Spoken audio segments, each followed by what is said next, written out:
there was one announcement from a company that I've known about for quite a while, but finally they're going into a wheelhouse that I look at and I go, oh, this is interesting. Because for those of you who are familiar with Jazzinc or Jazzinc dioramas, they mostly specialize in vehicles.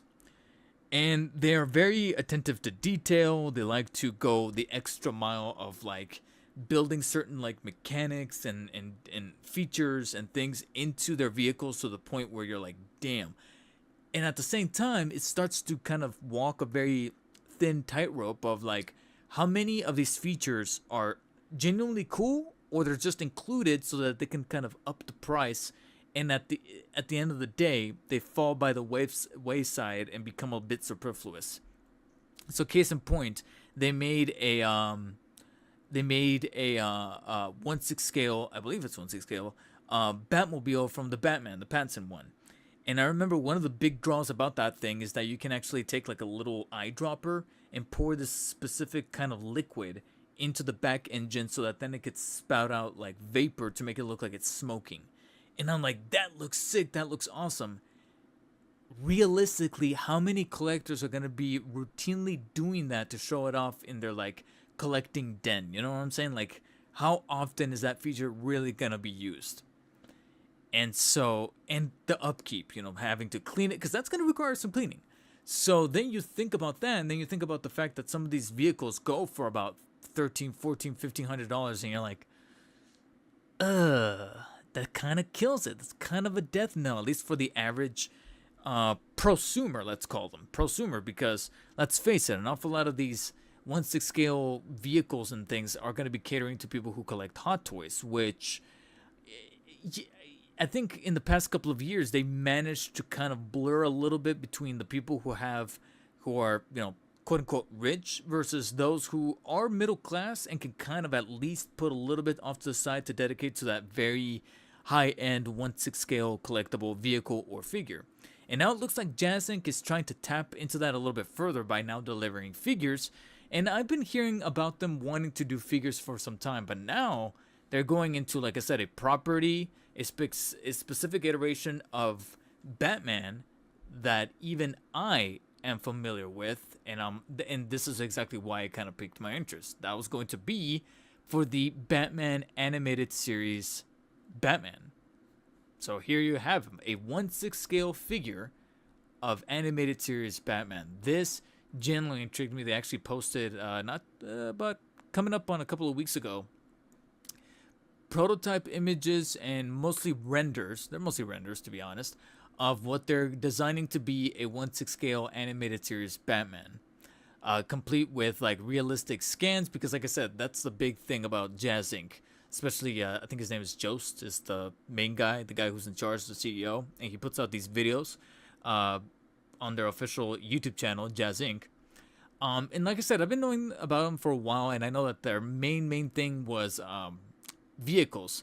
But when they started to get into figures with like the Batman Returns Catwoman, I was like, okay, there's potential to see what they can kind of do in the future. And now it looks like finally the alarm bell for me personally has been rung in the form of an animated series Batman, to where, like I said, they're going proportionally with that classic Bruce Timm look.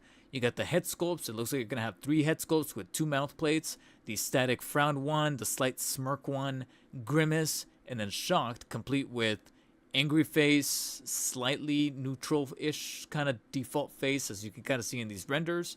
And then the shocked, like, if anything, this face, almost all the time, every time I see it, is when Harvey Dent becomes Two-Face in the animated series. For those of you who, like, he gets blasted with that chemical stuff, he's like, Harvey, no. And he looks like that. Very seldom he makes that face, but that's probably the one that stands out the most. And then naturally a Bruce Wayne face right there, complete with the little detail of like the coil, the smirk, the classic, like I said, jawline. Now it does, every picture right here, however, says design in development pending license or approval. So we'll see how much of this gets changed depending on what WB says. But I believe they technically do have a form of partnership to say, okay, you're cool with making these.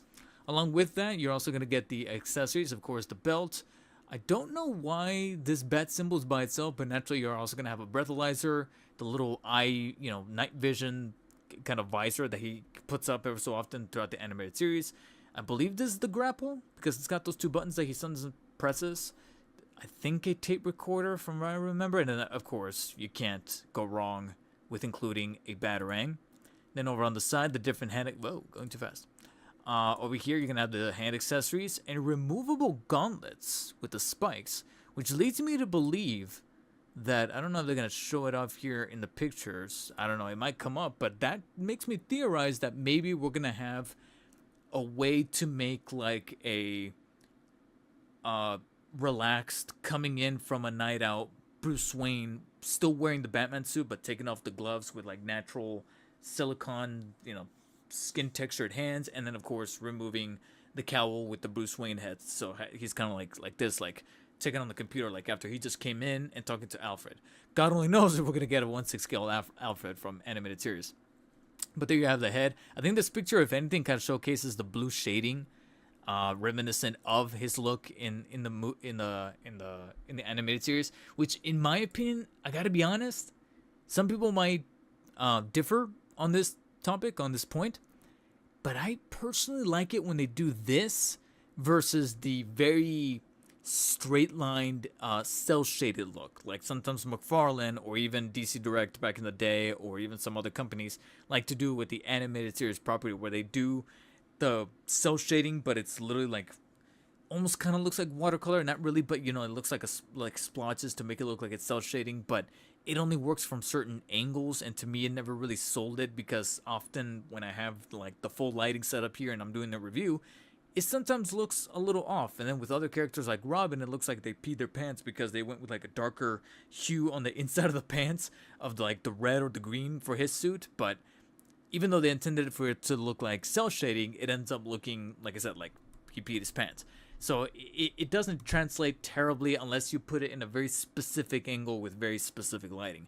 Whereas this, I don't know what technique this is called, but the way that they do the blue shading here, I personally like this better. And it's the type of thing that I kind of talk about when it comes to preferring the animated series look. Now, once they move away from that, they get to this, which should be intriguing, because if you guys are looking at this and thinking to yourself, he looks kind of different than he did at the beginning, that's true. They're actually making two figures, which are mostly gonna almost be similar in terms of like head sculpts and like the gauntlets and maybe even the cape, I believe. I think. But the body itself is going to be different. Apparently, they're going to make two bodies. One that will definitely be disproportionate and super animated and super, upside down V-shaped, or rather V-shaped, to look like the Bruce Timm style of those bodies. Those exaggerated proportions, very, angular, very Art Deco style. And then they're also going to make a natural, realistic body type, complete with musculature underneath the skin of the suit. Gotta be honest, I think I'm definitely going for the because if you're making animated series Batman, then he's gotta look like the animated series. Once you delve into this territory of like the realistic body, I'm like, no, that throws my brain off, and I just look at it and I go, it's just, I get what you guys are doing. It's a novel approach, but nah. If I only have money for one, and you told me to pick one, immediately I'll be like, animated series, not this one. The classic animated series one. And it's funny because to an extent, it almost seems like they want you to get both, because they're actually not going to be all that terribly costly. They're not going to be cheap either, but they're also not going to be like devilishly priced. Let me see if they get to like the price point, because they do mention the price point here in the video. $249. Same for the realistic version. $249. It's not terrible.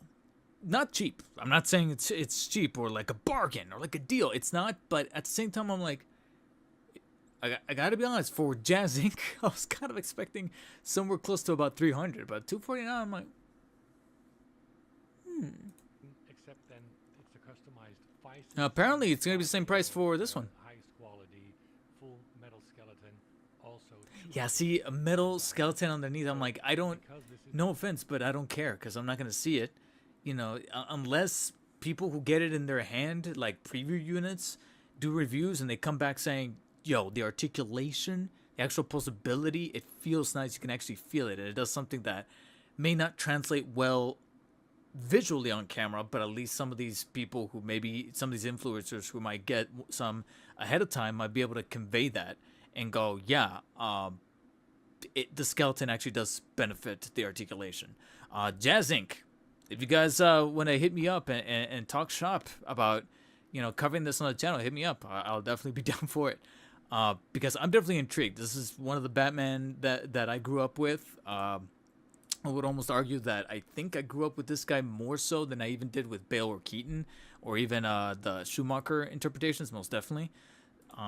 So yeah, this is probably the first time that I definitely wanted to kind of showcase Jazzinc on screen in terms of the streams and on the channel, because this definitely has my curiosity. It's something that I'll be following with great interest.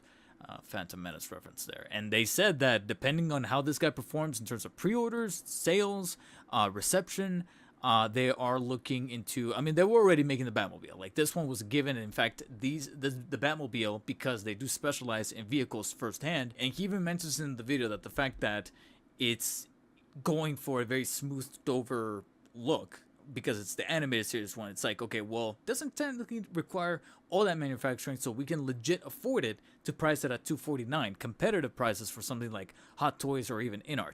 And that's why I thought of this and went, yo, this is crazy. And like I was saying before I got to the Batmobile stuff, is that if this performs well, they definitely already got some renders cooked up, prototype, early stage renders of Joker and Robin. And I'm like, well, you better start rendering the rest of the body, because I'm finding it very difficult to not see how this guy could perform very, very well.